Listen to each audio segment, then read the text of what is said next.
abominable things was. I am a 33-year-old male, used to run my dad, a 60-year-old male's business after I graduated at 21. I was a finance major, and my dad believed that I had business acumen, which is why he told me that I could take over the business when he retired. My mother passed away when I was 16, and since then it'd been just us. But when I turned 22, my dad told me that he was getting married again, and that he'd been seeing a woman for the past 2 years. His second wife also had a son from a previous marriage, but she was divorced and her ex-husband was still involved in her son's life. My stepbrother, a 30-year-old male, was just 18 and starting out at college when I met him first. He seemed to be a nice guy, and we got along well in the beginning since he was majoring in economics and used to ask me for tips for college occasionally. But once he'd spent a year in college, he came back as a total arrogant jerk and was just annoying to talk to, so I stopped speaking to him altogether. My stepmom obviously didn't see anything wrong with his behavior and continued to baby him, and my dad didn't bother to address the change in his stepson's behavior either. I used to live in the same house and would be around whenever my stepbrother would come back home, and he'd make it a point to put me down or mock me in whatever way that he could. I think it was because he went to a better college than mine. Better only because the college he went to was notorious for churning out rich, bratty, and downright annoying people, which is exactly what he was turning into. But I managed to ignore him somehow, and that's the way it was for 2 whole years until my stepbrother graduated and my dad announced to our family that he was going to let his stepson take over the business now, so that he could kick back and relax. I wasn't happy with that because he'd promised me that position earlier. I was also his son by blood and had been working day and night for my father's business. I'd been running my dad's business for the last 3 years anyway when my stepbrother was off at college, so it was natural for me to inherit the business and not him, but my dad felt that my stepbrother had had a better education and would be more capable and competent than I was. He told me that I could work under my brother and handle the finances only since that was my forte, but I wasn't okay with working for my brother, especially when I'd been working so damn hard to prove myself worthy of being the boss for 4 whole years, even before my dad married my stepmom and my stepbrother came into our lives. He only had the knowledge that he'd gained from college. He had no idea what a hands-on experience of running a business was like, unlike me. I tried to explain that to my dad, but he just wasn't ready to listen, and after a few days of arguing, my dad told me that his decision was final, and if I wasn't happy with it, then I could pack my things up and leave. So that's exactly what I did. I stayed at a friend's house for a few days after that until I got a job, and once I received my first paycheck, I rented an apartment with 2 other people and worked my way up from there. I still remember very distinctly that my first room was a pale blue that really helped me calm my nerves whenever I'd come back from work, frazzled, exhausted, and still hurt over my dad's betrayal. I think that's why I chose to paint my current house's walls the same shade of blue. I now live in a nice little house in the suburbs with a picket fence and my dog Ozzy. I'm a financial consultant at a huge company and lead a lonely but comfortable life. I didn't ever speak to my dad or anyone else from my family after I left, and I've only kept in touch with a handful of my friends. I've had to work really hard, and in the process I lost touch with a lot of people, but I'm okay with that because that just meant fewer people to remind me of the past and my home. My dad's house is just a 3-hour drive away from where I live now, but to get where I am now it took me 8 whole years. So I'm kind of proud of myself for achieving this, since I was all on my own and didn't have anyone looking over me. I've never felt the need to speak to my dad again or even forgive him, because it's been so long that it just doesn't matter anymore, and I used to think that he's forgotten about me entirely as well, but that changed around 2 days back, when my dad showed up at my house out of the blue. It was the weekend and I was home as well. I was really shocked to see him here, and the change that 8 years had brought in how he looked. He was a shadow of a man that he used to be almost a decade back, because now his hair was grayed and had thinned considerably, and he was also a lot more bony and skinnier than I remembered. He told me that he'd asked around for my address, and one of my friends from the past, the one who'd let me stay at his place when I got kicked out, had told him where to find me a few days back, when my dad had told him that he wanted to end the feud and reconcile with me now. I felt bad for him, so I invited him in, and he told me that my stepbrother had been the one to drive him here and was waiting in the car, so I invited him inside as well, even though I really didn't want to speak to him, but it's common courtesy. My stepbrother also looked worn out and tired, and it was obvious that they'd been through some hard times, judging by their battered car and faded old clothes. Initially, I thought that they were actually here to reconcile, and my dad would ask me to forgive him, but after some small talk, when they came to the point, they blindsided me by saying that they wanted me to rejoin the business, or else they'd go bankrupt and were in desperate need of my help. They wanted me to take over once more and save their failing business, which had been declining for the past couple of years. They'd even had to take out a loan and mortgage my mother's jewelry, which she'd left to my dad, to fund themselves so they wouldn't go out of business. My dad said that they'd both tried their best, but it just wasn't working anymore, and they were really close to going completely bankrupt if I didn't step in to help them. Even my stepbrother, who still seemed just as arrogant as he used to be, said that they needed my help and wanted me to take over to save them, though they wanted me to get involved after almost a decade only because they wanted me to prevent their ship from sinking. There was no apology either, and they'd approached me like they were here for a business meeting and not like they owed me an apology for kicking me out, when both of them knew very well that I was the rightful heir of my dad's business. I was meeting them after 8 whole years, and they were totally businesslike in their demeanor, which was fine, but they definitely owe me an apology at the very least. So I decided to treat them like I would treat any other businessman who came to me for help, and I told them that I would be willing to help them only if they could offer me a higher salary than what my current employers were paying me, which I knew they couldn't because they literally needed me to save them from going bankrupt.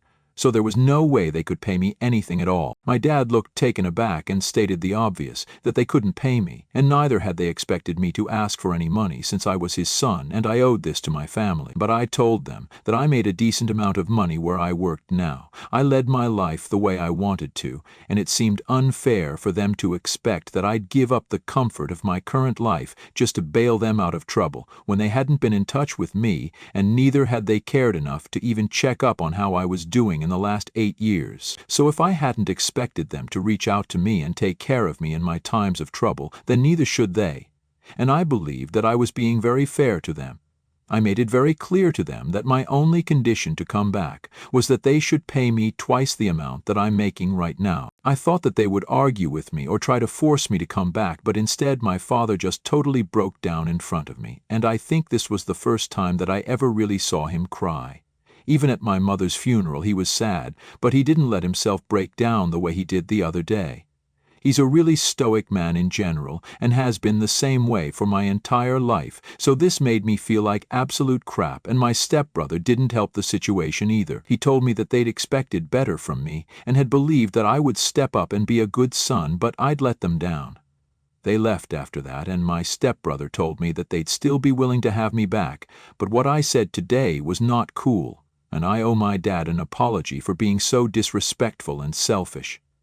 My dad didn't say anything else to me after he'd wiped his tears and left without a goodbye. It's been 2 days since then, and I don't know what to do about this situation that I'm in. I was actively trying to humiliate them and insult my dad, but now, I don't know.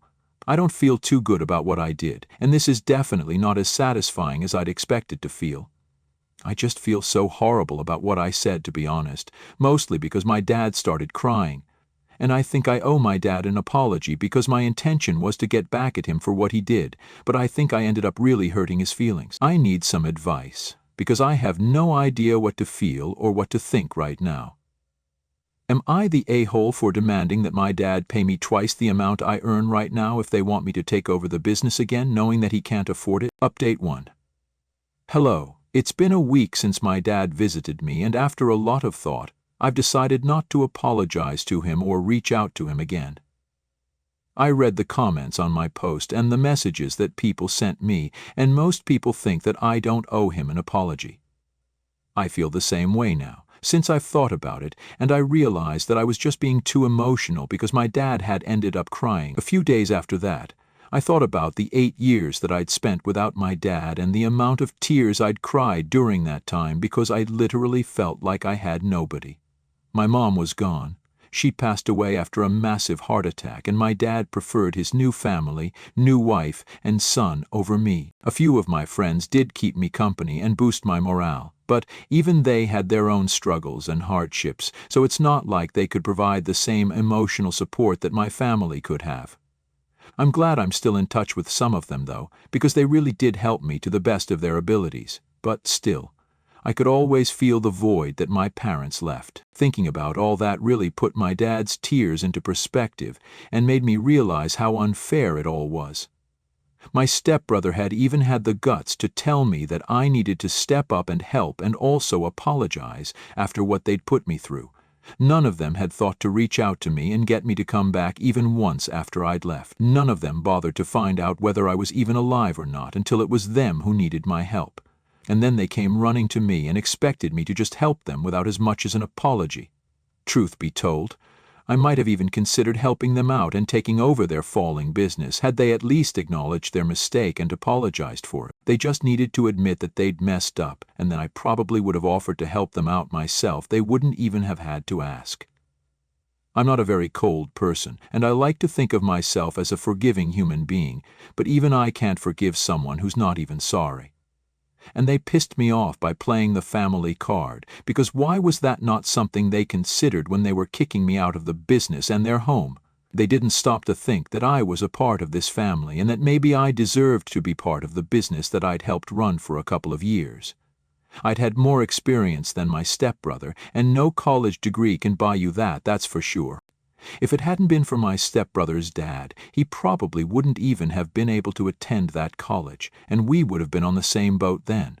My stepmom's last husband and my stepbrother's bio dad is a relatively rich guy and could afford to send him to a better college than the one I went to, and for my dad to use that against me back then was absolutely unfair. He could have sent me to a better college, but he chose not to, because the one I went to would teach me all I needed to learn, anyway. And he didn't want to waste money on more tuition when eventually I'd just be taking over the family business. He was the one who made the decision for me and then used it against me when it was convenient for him, which is what hurt me the most. So no, I don't believe that I owe him an apology anymore, and if they contact me again, then I'll tell them once and for all that I'm not interested in coming back. I've built a life for myself far away from them now, and that's the one I'm going to choose. Update 2. My stepbrother texted me today to ask if I'd given any thought to their offer, and I told him that I wasn't coming back, so thanks but no thanks. I'd already blocked them all a few years after I'd left, but I hadn't changed my number since then, so they knew how to find me if they wanted to. My stepbrother had probably changed his number, which is how he'd been able to text me. He wasn't happy with my response and decided to call me up several times, but because I was at work, I wasn't able to respond. This happened in the morning, and once I was done with work, I decided to block his new number as well on my way back home. But that turned out to be kind of pointless because once I got back home, I noticed my dad's car parked right outside my house. I was really annoyed to see that, and when I was about to do it, I heard my stepbrother call out to me, but I pretended not to hear and went inside as fast as I could and then slammed the door shut. I was in no mood to deal with him after work, so even when I heard him knocking on the door and demanding that I let him in, I said that I wasn't interested in talking to him and that he needed to leave right away if he didn't want me to call the police to escort him. And then it was the usual. He started accusing me of being selfish and said that I was being cruel on purpose just because Dad had chosen to let him take over almost a decade back, and now I was bitter and vengeful, which is why I was refusing to help them. I didn't even try to justify myself and agreed, then asked him to leave again or else I really would report him, and that's when he finally left after letting out a string of expletives against me as if that would make me feel bad. I'm thinking about tightening the security around this place because it's not that bad for them to mess with me, but I absolutely can't let them mess with Ozzy. Update 3. Okay, so I had to take a day off of work today because of what happened yesterday and everything that I got to know about my family. All I can say is my dad is a seriously messed up person, and I have no idea why he would confess the things he did yesterday. I received an email from my dad last night, and I wasn't expecting that at all because the last time I'd heard from them was when my stepbrother had shown up at my place almost 2 weeks ago. Since then, they had neither texted nor called me anymore, so I'd assumed that they'd given up trying to get me back, and even I'd sort of forgotten about it because I was really busy with work. His email was really long, so I thought I'd read it later, but he sent another email within seconds to tell me that I needed to read the first one as soon as possible if I wanted to know the truth about why he'd made my stepbrother his successor and not me.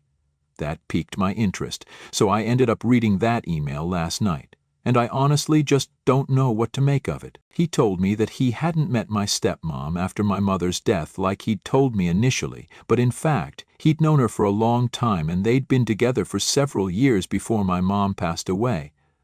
So he'd been cheating on my mom for a long time. My stepmom divorced her husband a year after my mom's death, and eventually my dad told me about their relationship and made it seem like they'd been together for just a short while. I've got to admit, they hid it really well.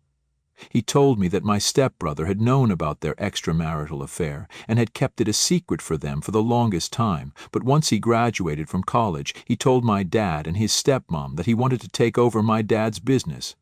My dad had suggested that he and I partner up and run it together, but he wasn't okay with that and wanted to be the only boss. He tried to negotiate with my stepbrother to the best of his abilities because of the promise he'd made to me earlier, but my stepbrother just wasn't ready to listen, and eventually he brought out the big guns and told my dad and his stepmom that they could either make him the successor who would inherit the lucrative business, or else he'd tell his dad about his mother's affair, and that would put an end to the alimony payment. His dad was the head of surgery at a hospital, and that was not a position that he could just inherit. He'd have to study for it and work to get there, which is why he preferred my dad's business, which is something he could get with persuasion and blackmail. So my dad had no choice but to let him take over the business because my stepmom couldn't give up the alimony.